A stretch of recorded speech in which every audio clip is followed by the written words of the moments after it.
Hello everyone and welcome to the Arctic. In this video I'll show you a little bit around what it's like to be here and travel here, especially at this part of the year on the 23rd day in September 2020 at the location where I am, and we'll share with you what works in the Arctic when it comes to traveling around on the roads that I have in this geographic area here, and what works to what degree. So let me grab the camera. Obviously I'm wearing a bicycle helmet and bicycle gear. My trusted companion is this 2060 Norco Threshold aluminum. Right now the temperature is around, let's have a look, see. The temperature is the lower number, about 5.7 degrees, and there's a light breeze. But this is the wind sheltered side.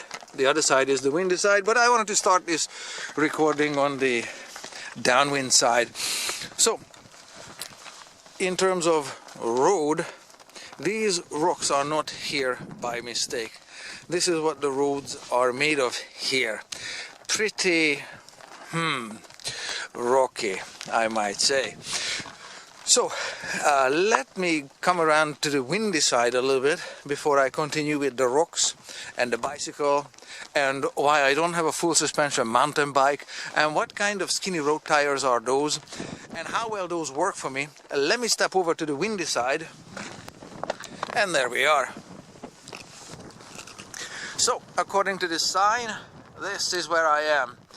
That first set of numbers is the latitude, second set of numbers is the longitude, and yes, longitude goes this way. That's a geography thing, get used to it. So this is a park entrance, and there are some flags flying there on the flagpole. The air is crisp and clean, and there are no smoke particles in the air because there are no forest fires. Heck, there are no forests. That over there in the distance would be Rankin Inlet, and that's the setting sun. So let's go to the roads. This here is sand. My skinny tires obviously absolutely do not work in the sand. I didn't do this one. This is a set of ATV or maybe dirt bike tire prints. Dirt bike obviously works. The roads are made of not necessarily those huge rocks. They're made of smaller ones, but they are just as nasty. So that's how the roads look like at this particular location. And these round rocks, obviously smaller than the ones piled by my bicycle, but riding on these or driving on these, I have driven in a pickup truck on these roads. Typical travel speed would be 15 to 20 kilometers an hour. So that's maybe 15 miles an hour, something like that. Here is a vehicle coming, the headlights, and you can see, if I hide here, typical road travel speeds. The guy is not coming slowly on account of being considerate, for my presence here. That's typical driving speed there, going slowly. Because if you go any faster than that, if you hit the large stones at higher speed, any kind of suspension known to humankind will be destroyed in it's just a question of time. Sometimes the road gets washboardy, and I'm not complaining, no, I'm just describing how this road looks like. I don't have a problem with this road, and I like my bike as is. That's what I mean about bad suspension. And another bad suspension. And there comes another case of bad suspension. Yeah, thoroughly destroyed. And not coincidentally, this is a stretch of paved road of, I don't know, 200 meters that way and 50 that way. Something like that. Yeah, this looks muddy, but this is actually paved somehow, miraculously. Any kind of tire or setup or suspension on your bicycle, whatever, it doesn't matter what you bring, get ready to dress warmly and fix everything all the time. In all fairness, not all roads are that bad. This one is actually in pretty good condition. It's marked with flags so truck drivers can find them when it's snow covered, and is maintained by a local mining company. The mine site is 30 kilometers away. So I clipped in and I'm rolling now at a whopping 20 kilometers an hour, 27! Woohoo! Alright, so that's how this looks like. It's fairly smooth, but it, like I said, only leads to a mine site, and 30 kilometers long. It helps, everything helps. So there are sections of pretty good roads such as this as well. With the permafrost, paved surfaces don't work. So this is a typical gravel road in the Arctic, and on the left and on the right of it, sand.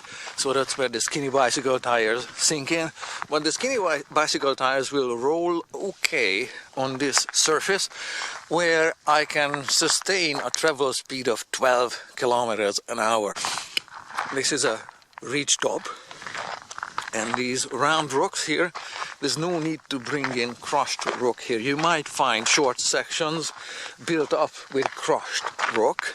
So why the roads are made of this kind of rock and why the roads are this bad has to do with the geology of this place. These rocks are mostly rounded rocks here. This is an esker top road. Now, esker is not a name of a girl who drank a whole gallon of ice cream when the fridge was without power. Esker is a geology term. Most of it is round rock like this. So this is at the esker top with a little bit of sand left and right. This is a ridge top.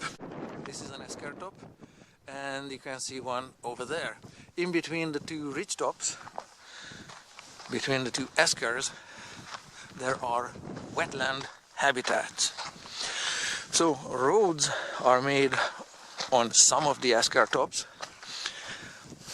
So traveling on esker tops is fine, even if there is no road, such as here. This is fine. It's gravel, it's big, but the rocks are rounded, river rocks or glacial rocks to be more accurate. And down there, the elevation difference is maybe 30 meters from the ridge top, the esker top, down to the wetland there, 30, sometimes 50 meters. So it's a wetland habitat with bog, the flora and fauna that's found there. That's where people get stuck with their dirt bikes, their ATVs, SUVs, pickups, whatever they bring, you name it, they get stuck periodically. Now, if you have a winch and whatever, it's not a problem. Again, I'm not complaining, I'm just sharing with you what works. The ridges end every so often, and you have to go in the bog. There is no choice sometimes. So going down there, why I have a 9-kilogram gravel bike is because I'm not carrying on my shoulder a 50-pound full suspension mountain bike. And yes, there are lighter full suspension mountain bikes, and no, I'm not spending $8,000 just so I can have a light full suspension mountain bike. I'm very happy with this budget, but very decent gravel bike. My bicycle's suspension is, like I said, absolutely no mechanical suspension whatsoever. These are 28mm wide road tires, slicks. Why I don't have gravel tire is because these roll very fine over the round rocks. Very simple. I don't need additional traction. They happen to be Vittorio Rubino 28 by 700 tires, and I run them at 75 psi. I am a 91 kilogram rider, plus clothes and whatever I carry. Obviously I'm not too far out of town. The only other suspension or vibration mitigation is that I double wrapped the handlebar, and then the bike got blown away in the wind, fell over. So that's what that nick is. So double wrapped handlebar, and I have blue foam underneath my palm here, so that's also some suspension on my wrist. I have no mechanical suspension whatsoever, and this bicycle is working wonderfully well for me, again because it's 9 kilograms. I will find some of these geology signposts, and some other vehicles are going there, where I can better explain how these eskers form and work, and why it's necessary to consider going between the eskers down into the bog. So again, I don't presume to know everything about the whole Arctic. This is about my area here and without snow cover. So this is bare ground observation or barren ground observations. Very important. When there's snow and ice, completely different set of rules apply and set of conditions present themselves. So right here I can show you the cross-sectional profile of an esker here. This is the cobblestone top, and right next to it is the sandy part that's illustrated here. But this is the esker's profile here. You can read it. So either which way you go from the top, you're gonna end in a wetland, right here in a bog. So get ready for water crossing, fording. You need waterproof footwear, maybe not, but so that's what you can see here again. This is the esker top or ridge top, and left and right down there, about 30 meters in elevation, typically maybe 50. So if you go down there, you're not gonna stay dry. I have traveled these roads in a pickup truck, and that's how I know the speeds that are doable, and I can hear everybody's suspension rattling, shaking, falling apart. Drive shafts fail and drop out and shake apart. So that's why I choose to travel on an absolutely no suspension vehicle. Yes, it's boppity, to say the least, might be described as jarring, but you can do sane speeds where nothing falls apart and you don't get flats.